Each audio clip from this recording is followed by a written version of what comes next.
So, welcome to episode 2 of Death of the Author, the podcast, your world this week in the YA universe and general geekery. You're here with Alexandra, a aficionado of all things nerdy and obscure, and Chelsea, me, the writer of many unfinished things and general story connoisseur. Hello, everyone! This is the podcast of the week of September 22nd to October the 3rd.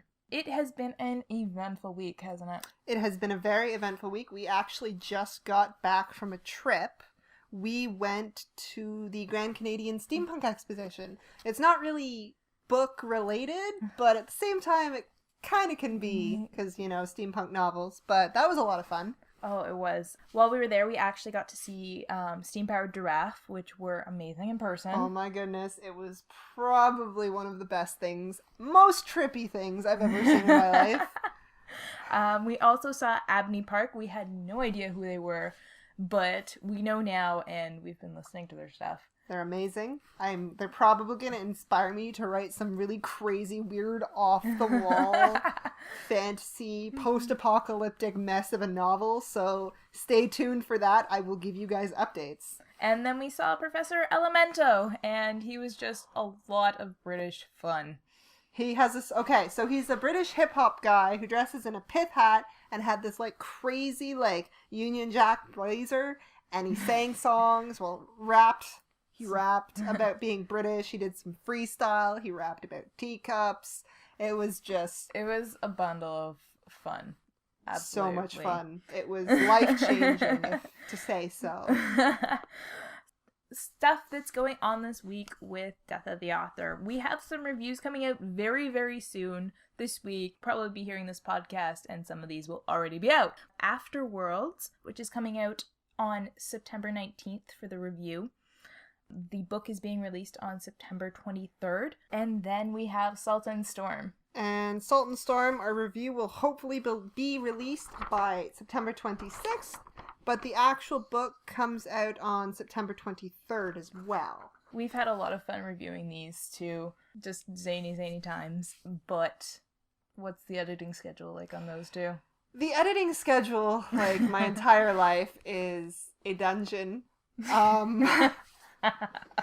Basically, we've had as we said, a really hectic September, so I'm a little behind on the editing. I have edited the spoiler reviews because those are always a lot easier to edit, and they're sitting on YouTube waiting to be released. I'm about halfway done the Afterworlds review. I haven't touched the Salt and Storm review yet, but I'm kind of really pumped to edit that one because a lot of silly stuff happens in it, and it was a lot of fun to film. And then, of course, we also have our weekly Strain vlogs, which we are about 3 weeks behind on, and any other just random videos. We also have a talk about Queen of the Tearling, which we'll be posting soon. It'll probably be posted by the time you hear this. And we also have a talk about Lev Grossman's Magicians. Woohoo! Coming out in the next 2 weeks, we have, as we mentioned, Afterworlds and Salt and Storm. Both are coming out on the 23rd. Next week, we have a few books that are on our radar. Starting on September the 30th, we have The Only Thing to Fear by Caroline Tung Richmond, which is an alternate history. And we have Winterspell by Claire Legrand, which is a kind of retelling inspired by The Nutcracker. Cool. Yeah. We will be reviewing both of these books, actually. Not now, though. We will be reviewing them the end of November/December. So, yeah. Look forward to that. And then Wednesday, October 1st, we have The Famous Last Words by Katie Allender and Love is the Drug by Elia Dawn Johnson. That is a mouthful. Yeah. So I don't know too much about these books, but I know, I think they've been really hyped up a lot. I've seen kind of stuff for them around, so I'm excited to hear more about those.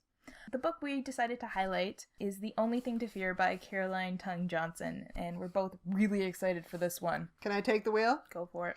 It's been nearly 80 years since the Allies lost World War II in a crushing defeat against Hitler's genetically engineered super soldiers. America has been carved up by the victors, and 16-year-old Zara lives a life of oppression in the Eastern America territories, where rebellion is brewing.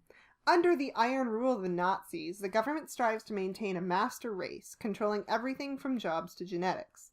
Zara might hold the key to taking down the Führer for good, but it also might be the very thing that destroys her. So, for anyone who's a fan of maybe Philip K. Dick... Yeah, I was just thinking, oh my goodness, The Man from the High Castle. Oh my god, I love that book so much. I need to reread it. It's so good. I haven't read it yet. Read The Man from High Castle. Yeah. So we are definitely going to be reviewing this in November. Winter Spell, as I said, is inspired by the Nutcracker. It's got people traveling to the fairy kingdom, searching for her abducted father with the Nutcracker, aka Cursed Nicholas. It's going to be a ride. We have been struggling for years to find a Christmas book? Yes. Yeah. And one finally came out. Not around Christmas. I'm still distracted by the Philip K. Dick. So... No, I'm having flashbacks, okay? Because I read The Man from High Castle when I was in San Francisco, where The Man from High Castle was set, and it was creepy because I'd be reading this on public transit and it would mention a place, and I'd look at the window and I'd be like, there it is. Oh, that's it's always fun to read books where they're set. It's like reading the Scott Pilgrim books and living in Toronto. It's just so much fun. Okay. Kind of our main topic for discussion this week is apparently publishing, because the world has been throwing publishing things at me on Twitter, on things that I've been reading. Publishing. Ah, yeah, Afterworlds, man. Afterworlds. We have been reading it, we have been reviewing it. I'm editing it. I thought we were done with it. Apparently, it has come back to bite us.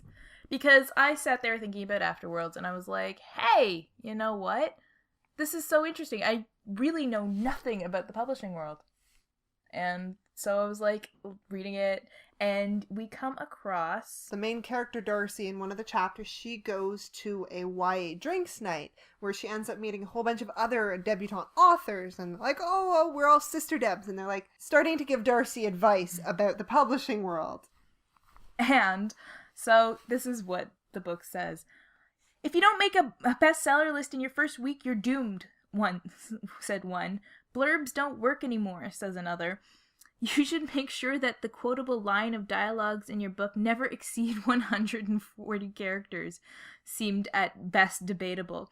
Your website should get at least 1,000 hits a day before your book comes out, was the scariest. So basically it's a whole bunch of information about publishing that kind of is terrifying, and it makes you wonder how much of it is true. There's even one a little later on that's like, oh, if your name doesn't fall in the right spot in the alphabet, people aren't going to see it and nobody's going to read your book. See, I can actually kind of agree with that one, because like shelving books, right? I know. The prime area is like right here in front of your face. Like the shelf's too high, you don't really look up. The shelf's too low. I think it mentioned in the book, like people aren't going to kneel and climb down and grab your book. That one I can kind of like agree with. But, like, what happens if everybody decides that they want their name to be A or Z, right? Then suddenly your shelves are just a chaotic mess, and you have to have a last name like Aaron with 2 A's, right? Aardvark.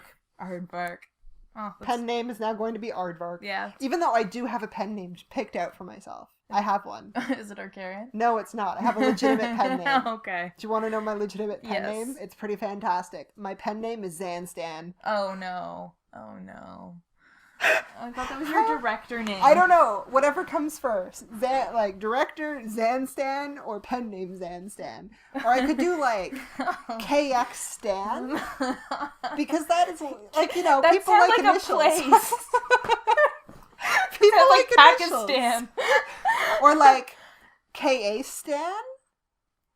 Nope. Still, anything you end with Stan sounds like a place. You sound like you were in the Middle East but it's permanently. So snappy. No?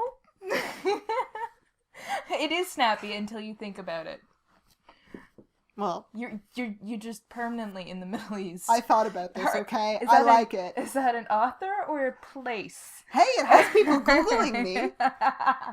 Okay, all right. So anyways, I was reading this, and I was reading the Deb's advice, and I was like, wow, I didn't know any of this, and is this how people think? Is that how I think? And then the more I thought about it, I was like, no, I don't think these are entirely true. And then I thought, wait, is any of this advice true?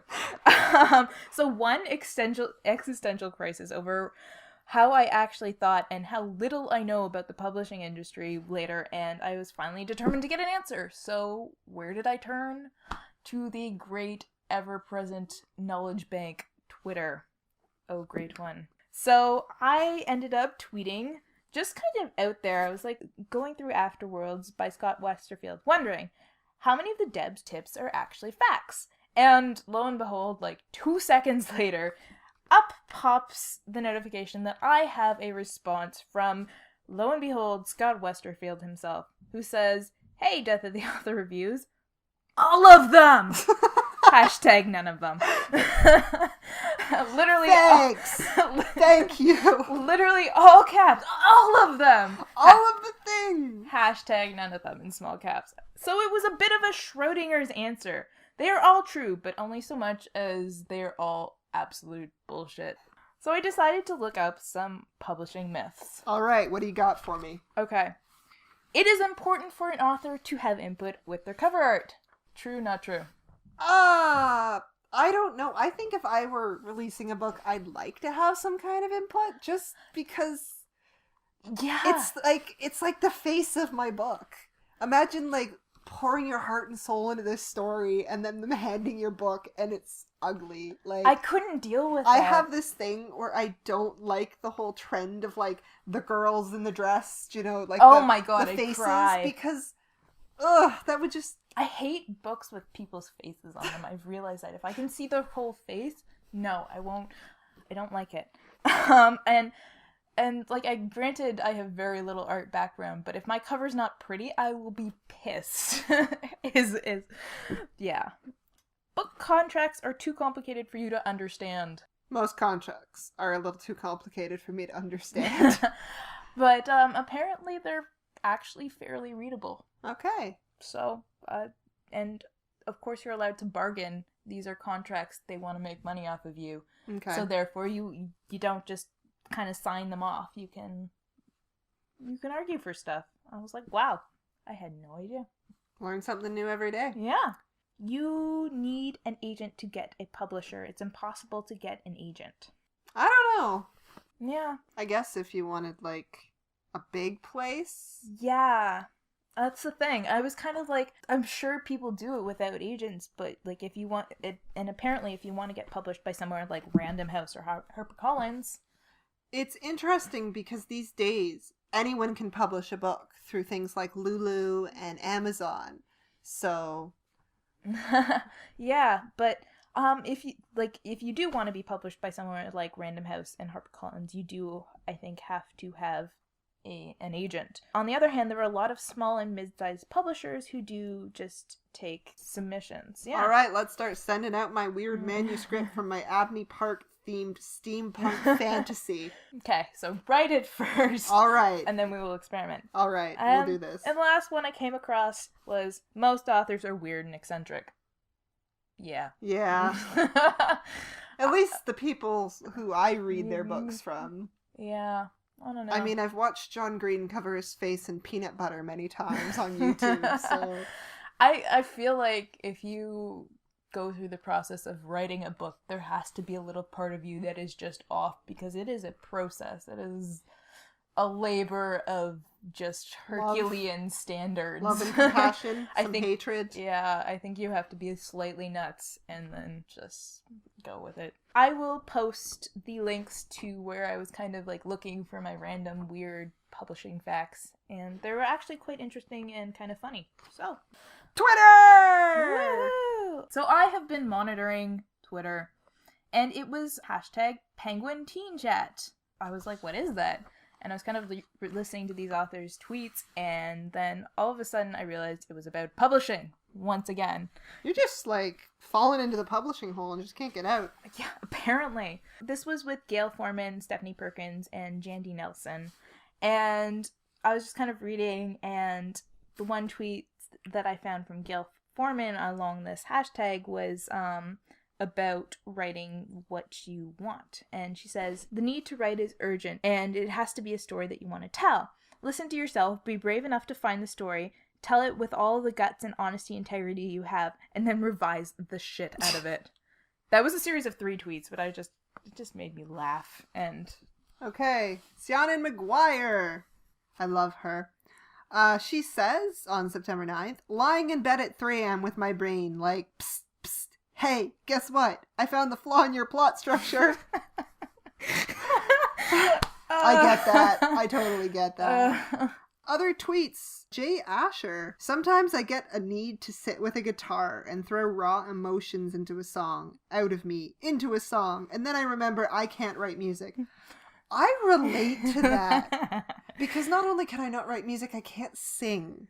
So it's just a double whammy. I see all these really, really talented people who can, bare their soul through music, like Steam Powered Giraffe and some of their, music. And I'm like, wow, I wish I could do that. I wish I could sing and, mime and just... No, Chelsea can vouch for me here. You don't want to hear me open my mouth. And then Henry Tudor. Eating the slings and arrows of outrageous fortune for breakfast. What else have you got, Friday? What? Because this is delicious. I'm loving the Hamlet reference. I know, right? An author blogged it. I can't remember who, and I just... It made my morning, and I had to share it. So that was literally Henry VIII. King Henry VIII. Shakespeare followed me on Twitter today. Really? William Shakespeare. We've had this, love-hate relationship where he follows me, and then he unfollows me, and then he follows me again. Then you're just wondering, what is he doing? Why does he keep... And we had some Twitter discussion this morning, too, actually. Yeah, we did. The paperback version of Jonathan L. Howard's The Fear Institute was released, and she tweeted at me, being like, oh, this is out. Are you excited? And I was excited, even though I already have the book. Silly. I talked about zebras. You did. You said something like, praise be to the old ones. Zebras. Oh, crap, this tweet got away from me. I find it very weird. I don't have my own Twitter account. I just use the Dota account because I don't have the energy to use my own Twitter account. So I am the Dota Twitter. And I just tweet at the Dota Twitter. It's a very weird identity thing. I don't know how to feel about it. But anyways, so moving on. This week on YouTube, we actually watched a video about Lev Grossman's The Magicians because Chelsea finally read it. I read this book a while ago, and it definitely is a book that sticks with you. So we were like, okay, let's see what everybody else on BookTube feels about it. And we actually came across a video by Ink Bones Books. And definitely liked this review. It was very, very covers everything without spoiling anything, which I love because kind of heartbreaking when you get spoilers. Yeah. And it is very, very hard to talk about a book with spoiling things. And she manages to go over characters and world building and just her general love for the story. And I loved how she drew attention to how every character in this book is a dick. These are not nice characters. And she made a really good point that you can relate to them because everyone's broken. And so you have that option of seeing these really, really great redemption stories. And I haven't read the rest of the series yet, so I can't really say, but... Yeah, it was a very interesting point about how, they have the chance to do that arc where you don't like these people, but they have a chance to redeem themselves. She also talked about kind of relating it to, I guess, the experience of growing up and then finding yourself in the real world and not knowing kind of what to do with yourself. You think you have all the answers, but then you get out there and you're like, this is not what I thought it was. Holy crap. And kind of building off that, the whole idea is Quentin finally gets this chance to go into this world. The real world sucks. And he's just come out of high school. He's applying for all these Ivy League schools. And he gets to go into this magical world. And just how he thought that if magic was real, all of his dreams would come true. And how, your crutches may end up being more dangerous than society. And Oh, I love this book. For anybody who hasn't kind of like read the back of the book, basically what happens in this book is Quentin, yes, he's going to apply for college, but he ends up getting accepted to magic school instead. He gets there though, and it is not what anyone expects. It's not like Harry Potter. It's not like anything kind of else you've read, because it's very like cynical. Yeah, you're very disillusioned with the magic thing. Like, magic isn't easy. It doesn't come naturally to anyone, really. And if you have an aptitude for it, you're a very special, very, very smart person.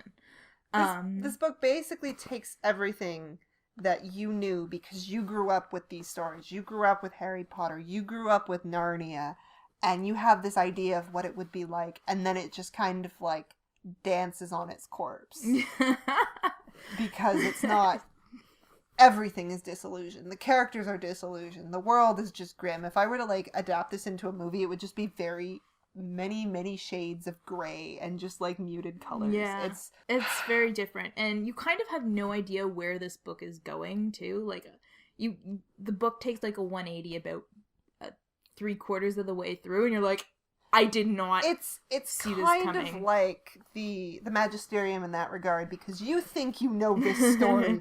You know he's going to go to magic school and he's going to find out he's a chosen one, and there's going to be this great battle, and he's going to meet his girlfriend, and he's going to have an awesome best friend sidekick, and then Lev Grossman proceeds to just kill your soul a little bit. Drop kick you in the face. This book kind of comes from a place of hate. And a place of extreme love as well. It's that love-hate, like, tightrope he's walking. When you know something so well that, like, you kind of hate it a little bit. But so she made some very, very good points. We subscribed to her channel. Like, we did. Immediately we're like, this is good. I need to see more of this. But yeah, so we've been reading these books, slowly getting through them. That is a pretty good segue into what are you currently reading, Chelsea? That. I'm reading the sequel to that. And I have to say, I like the characters a lot more now. What else am I reading? I wanted to start Shiver by Maggie Stiefvater. I have not started Shiver by Maggie Stiefvater, but I will. I promise I will. I am finishing The Raven Boys by Maggie Stiefvater. I am also working my way through all of the Johannes Cabal shorts. Oh no. In kind of anticipation for the Brothers Cabal coming out September 30th. And, okay, this is a bit of a big deal because you could only get these books on Amazon. And in the last 2 months, Chapters, Indigo, just like, yep, we have them all now for like 99 cents each. And I was just like, buy them all. 4 books for like $3? This is happening. So I'm trying to work my way through all of them just so I can fill in any of the cracks before the book comes out. And basically I'm just Cabal overloading myself, which is a lot of fun and kind of dark and twisted. Oh dear. So what's next on your reading list? Next on my reading list is The Dream Thieves by Maggie Stiefvater. I also am going to be checking out Clariel because Garth Nix, I love Garth Nix, but I picked this other book up at the library and I was actually in to pick up, or was it renew? I was in to renew Raven Boys, and they have this nice little display up at the front of my library. It's like, recently returned books, and I'm like, okay, I'm going to go sniff around there, see if there's anything. It was called, like, The Saga of Loki.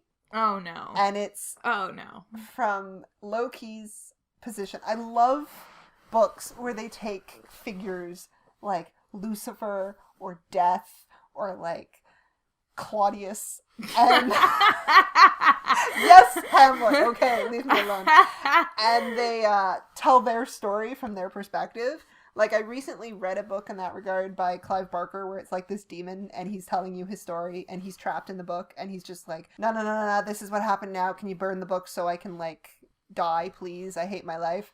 Okay, you're gonna keep reading me? Okay, screw you. Okay, I'm not gonna tell you anymore. Just kind of like, I like that kind of someone telling you a story, and so this book is like, Loki, the god of mischief, kind of painted badly through mythology. I'ma tell you my story now. And I was just like, yep, I'm down. This will be something nice to read between my my Dota reading. Okay. Wow. Yeah. Don't ask me what's on my to-read list. I have no idea. Blue Lily Blue! Yeah, but I gotta wait for that to come out, and that's a while. You should read Johannes Cabal. I should, actually. Put that on the list! Yay! Woo! Okay. So, this pretty much wraps up our podcast for this week. You can basically just kind of find our YouTube channel if you're looking for some reviews. Or you can find us at www.dofthea.com. We also have our Twitter account, which I monitor pretty much every morning on my subway ride, is at D of the A Reviews. And you can find me at Zeres_Loki. Good luck finding that. Just find the Dota Twitter, you'll find me. All right. So we hope you enjoyed this podcast, and we will see you guys in 2 weeks for more Death of the Author podcast. Bye, guys. Bye, everyone.